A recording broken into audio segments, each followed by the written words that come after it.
I almost ran out of fuel and crashed into the mountains of California at night.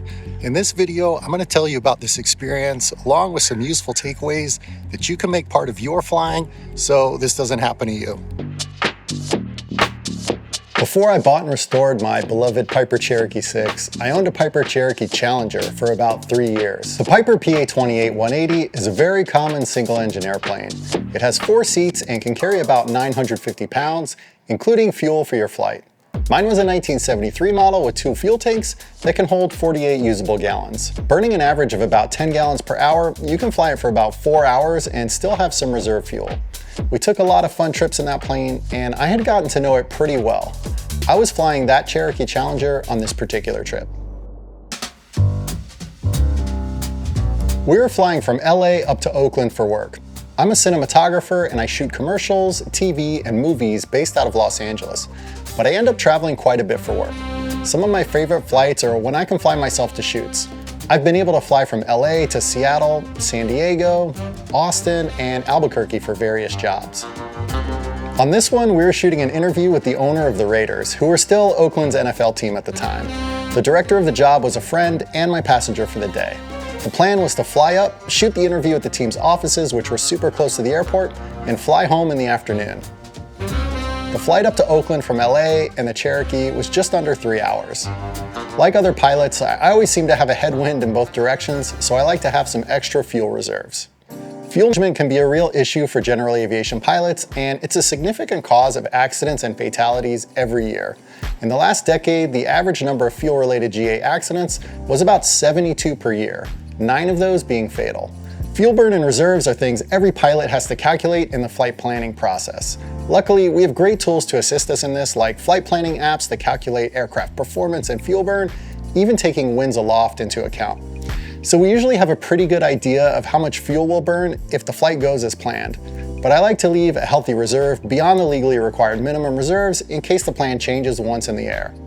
By the way, if you're a student pilot or already have your private pilot certificate, I highly recommend checking out the Finer Points Ground School app.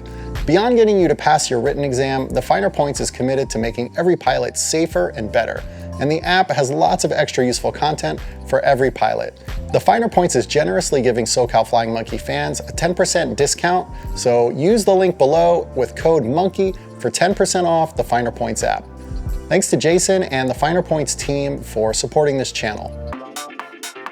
For this trip from LA to Oakland, I did my usual thorough flight planning and determined we would need about 30 gallons of fuel each way.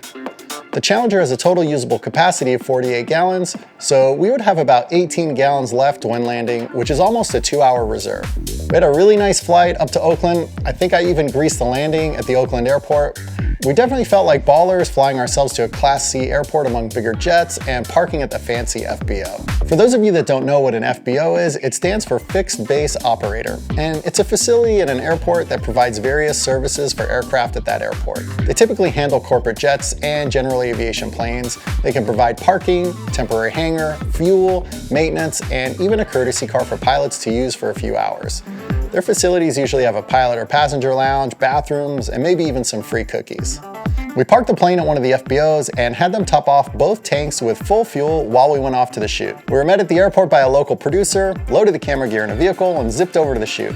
It went great, but a little bit behind schedule. So when we got back to the FBO, we were in a bit of a hurry and loaded our gear into the plane. I settled up the bill for fuel and parking with the FBO and went out to the airplane to do a pre-flight. Even though I had just flown the plane a few hours earlier that day and I was in a bit of a hurry, I still did a thorough pre-flight inspection.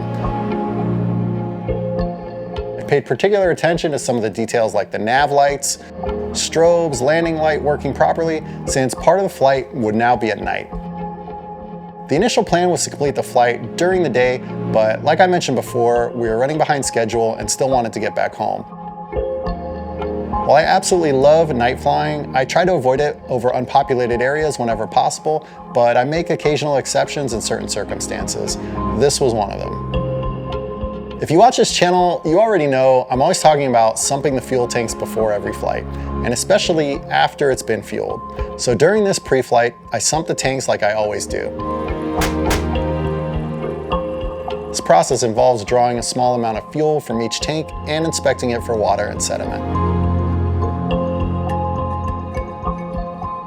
But I also did something I do before every flight as well, and that's visually check the fuel level in each tank by taking off the fuel caps and looking inside. Like the Cherokee 6 I own now, the Cherokee 180 I was flying at the time was a low-wing airplane. So it's really easy to remove the fuel cap, look in there, and see the fuel level. A lot of airplane fuel tanks have metal tabs in them, which indicate a predetermined level of fuel. In the case of my Cherokee Challenger, fuel at the tabs would mean 17 gallons in each tank. Fuel at the collar means that the tank is full with 24 usable gallons.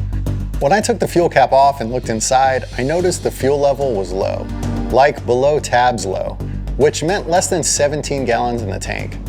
I went over to the other wing and checked it too. Also very low, way below 17 gallons. How could this be? They just fueled up my airplane. Was it leaking fuel? I walked around the plane but didn't see any wet spots on the ground around the airplane. Did someone steal a bunch of fuel out of the plane? I went back to the FBO to ask some questions. On the walk back, I looked at the fuel receipt. They had filled it with nearly 30 gallons of fuel, and I paid between $100 and $200. But looking closer, I noticed something odd.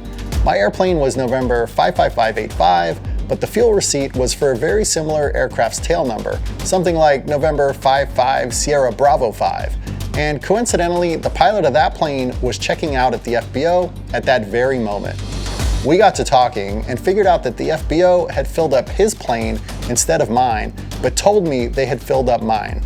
And it turns out he didn't want fuel at all, so his plane was loaded too heavy with fuel and mine received no fuel at all. I was pretty upset and a little shaken up by what had just happened. What if I had taken off? What if I'd taken the FBO's word that they filled the tanks? What if I hadn't visually double-checked for myself? What if I decided to skip the step of the pre-flight because I was in a hurry? Or just got complacent about it? I mean, this was a national chain FBO, and they know what they're doing, right?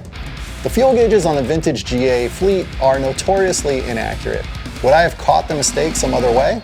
So my tanks had about 18 gallons left, which would get us a little more than halfway home.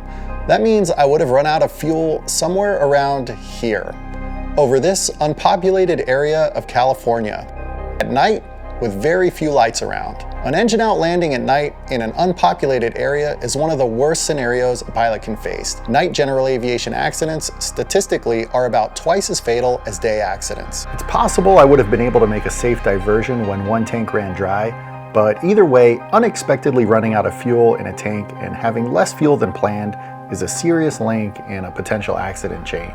Without going into full Karen mode, I tried to impress upon the FBO staff what a huge mistake this was, but they didn't really seem to get it. They just sort of shrugged, which really drove home the point to me. And that is, trust but verify. Every detail you can when it comes to anyone handling the aircraft you're flying. Even if you have a high wing, which means climbing up on a ladder to look in those tanks. Or better yet, never let anyone else fuel the airplane unless you're watching. I know this isn't always possible, but it's good to have something to strive for. Every time I can't use self-serve fuel, I think about this incident, and I hope you will too. Thanks for coming along on the journey with me.